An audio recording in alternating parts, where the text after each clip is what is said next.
back to BKTV Live. We have a lot of informational segments for you today, including some about the Old Village Mercantile, the Fortnite update, inflation, and Central Institute for the Deaf. Stay tuned.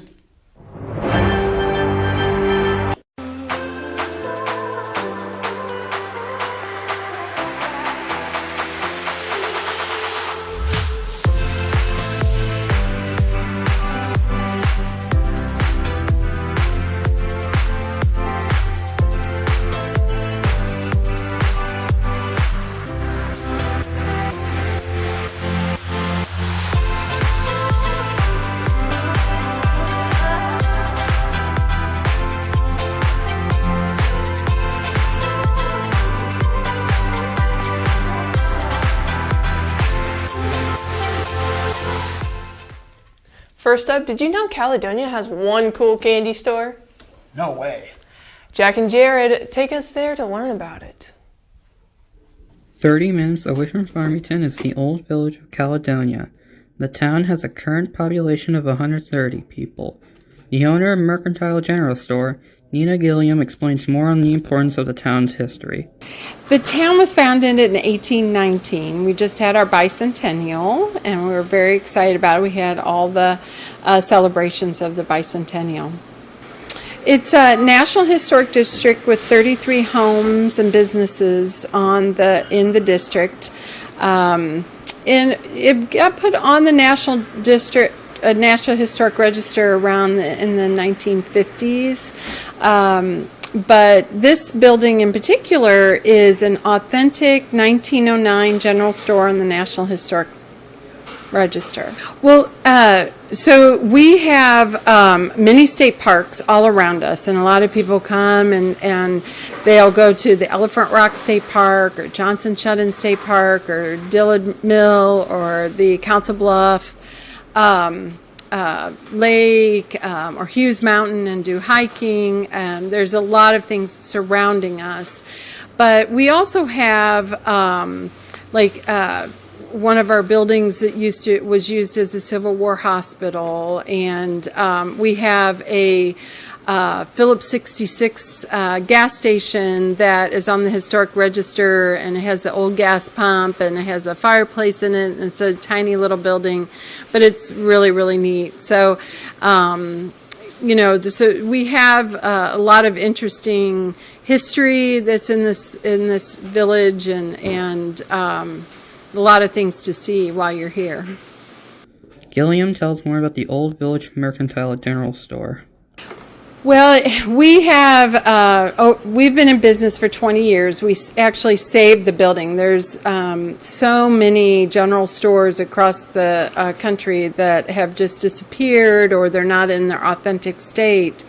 So a lot of people come to see the general store from all over the country. We have had all 50 states and 27 countries visit the Old Village Mercantile. So when the original building of this general store, it's on the National Historic Register as the McSpadden Golden Rule store. And they believed in the Golden Rule and a lot of things, but that they did and printed up. There was also the original post office for the town was in the general store, and it was a wood structure to begin with in 1850s, with when most of the town is on the National Register as 1850s. But there was a fire that came on this side of the town, and from the church down this block, and so they're all made from the same concrete block, and that was why this side of the street is 1909 on the National Register. So, but McSpadden, he was very involved in his community and his church, and we've just really taken that feeling on as well to be a part of the community. My name is Jared Barnes, signing off for BKTV News. Thanks, Jack and Jared. Up next, we have a segment about the hit game, as of 5 years ago, Fortnite, by Max Lamont and Ian Sales. This is the update that happened right before the no-build update. Check it out. What's up, guys? Fortnite dropped its newest chapter recently and made everyone fall in love with this game again. We sat down with some of the game's most dedicated players to talk about their experiences with this legendary game. I am Ian Sales. I'm Max in Le Mans. And this is Fortnite Reboot. Season 1, day 1. I've been catching dubs since I was a youngin'. I just love like the emotes, like the whole system of it.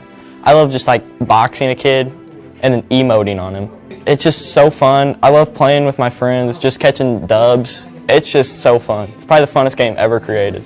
Yeah, Chapter 2 was mid, so I quit playing for a little bit. It was mid. Chapter 3, like this season, been back on that grind. It's just fun. I love playing with my friends, like Nate Schnurr, Adam, Daddy Schnurr 03 on Epic Games. He's cracked. Probably any of the pistols. They have a faster fire rate. I try to play around 12 hours a day at least. On a good day, I'll get at least 14 hours. Like I'm about that grind. I have the golden Spider-Man suit, so I play quite often. It's got to be the swipe it or the gritty. Season 1, Season 2, you know, all about that grind. Just being legendary with my friends, you know, it's crazy. Like we just hit that grind every day, 10, 12 hours. Yeah, around Chapter 2, you know, it was dog. Didn't really like it, but probably hop back on Chapter 3 a month ago or so. Oh, the SMG. It's got to be gray though. Big gritty.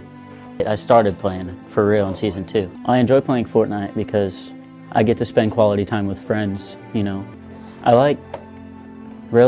Almost all of them are great, but there's no better one than the one they give you when you first sign up. It's just so nostalgic whenever I hop on and I start doing that default dance. Reporting live for BKTV. I'm Ian Sales. And I'm Max in Le Mans. And this is Fortnite Reboot. I love Fortnite. I don't. I do like inflation, though. Huh? Okay. Let's learn about economics thanks to Chris Link. This video is part 1 of a 2-part series on inflation. I was able to talk to a well-known economist named Fred Bergston. He's known for holding prestigious job positions such as being an assistant for international economic affairs to Henry Kissinger at the National Security Council and being assistant secretary for international affairs at the U.S. Treasury Department. He's also well known for being involved in the Carnegie Endowment for International Peace during 1981. He also founded the Institute for International Economics in that same year. Throughout his career, he's written over 40 books. Notably, Mr. Bergston is a Farmington alum, having graduated in 1957.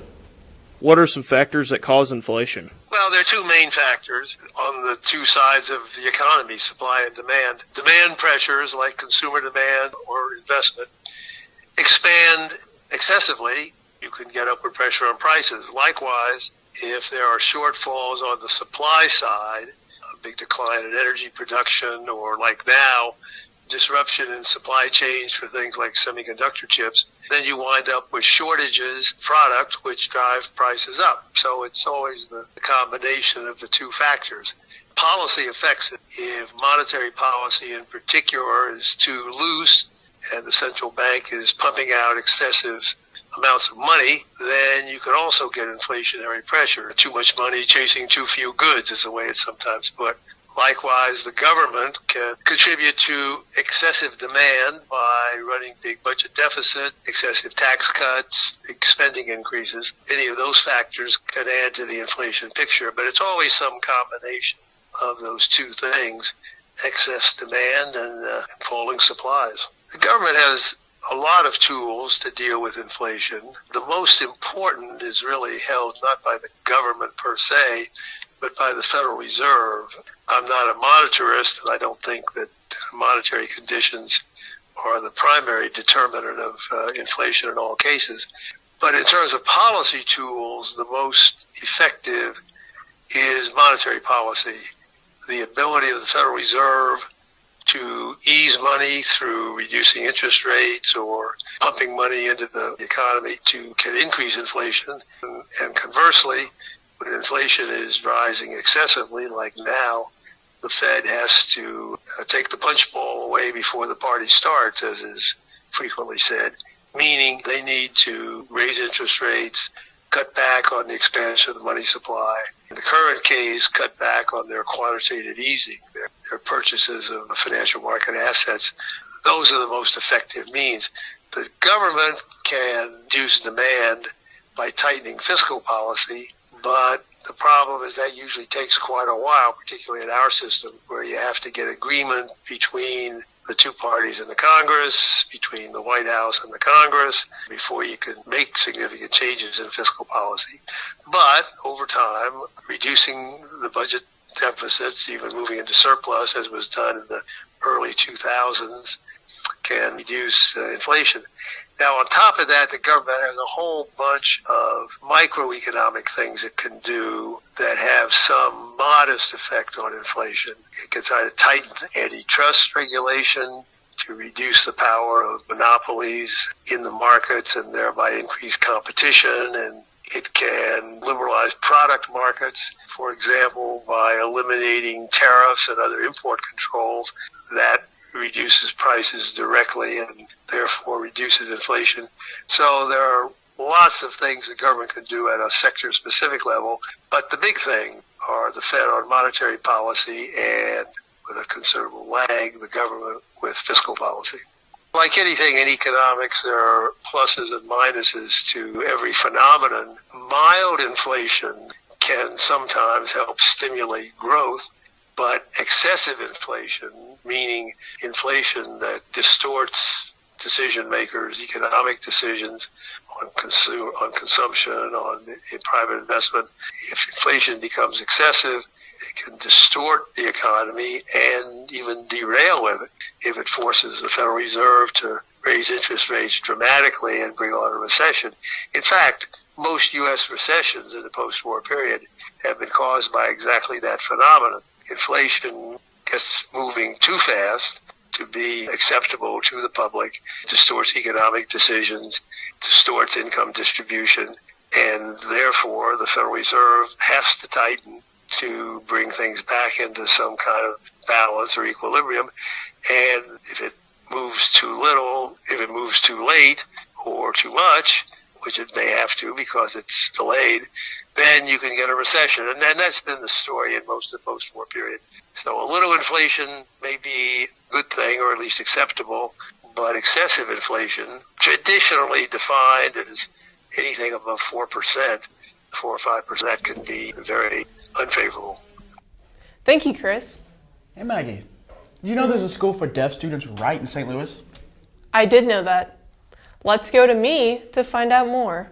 Central Institute for the Deaf is based in St. Louis and was founded in 1914. I recently got to go to CID to take a tour of the campus and learn about all they do for children who suffer from a hearing loss and their families. Heather Graham is the Executive Director of CID. Students who come to CID learn about all the sounds in their world. The most important sounds for them is learning how to listen to speech, or what we say every day. So children who come to CID are learning how to listen through devices like hearing aids and cochlear implants, and they're learning how to make sense of all the language that they're listening to around them. The reason why this is so important is because this is how we learn about our world. We learn new words through listening. We learn about math concepts. We learn about each other, and we learn how to be friends through listening. And so our job at CID is to help students learn to make sense of what they're hearing through their devices. One of the other ways that we serve families and serve children is through professional development. We have another part of our school that trains professionals on how to work with children in their own environments. Not all families can move to St. Louis and come to CID. In fact, it's hard to move across the country or move across the world to come to a place like this. So we try to bring our tools and techniques to other teachers around the world. And in fact, we serve thousands of professionals every year, which is one way that we make an impact in our community and in our world. So the purpose of our family center is to allow caregivers to have the opportunity to build their capacity in working with their young child who has a hearing loss. And so the way that we believe that we do that is through partnership. And so what I mean by that is, if you think about it like a parallel process, you have the caregivers, which are definitely the expert of their child. And then you have us as their parent educators, who are the experts in listening and spoken language development. And we meet them where they are and find out what their goals are for their child, what their needs are for their child.